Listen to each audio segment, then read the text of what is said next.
Ayan mga ka-wonder, magluluto po tayo ng ng ampalaya. Lutuin na natin mga ka-wonder ating ampalaya. Ayan. Binabad ko muna siya ng tubig para mawala konti yung kait.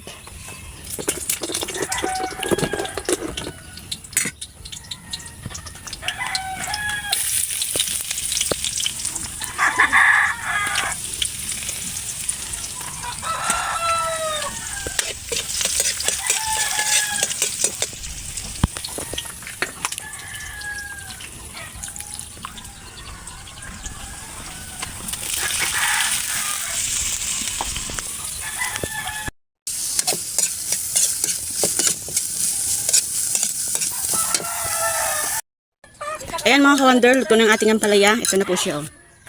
Ayan. Almusal po tayo. Siyempre hindi mawawalang kape.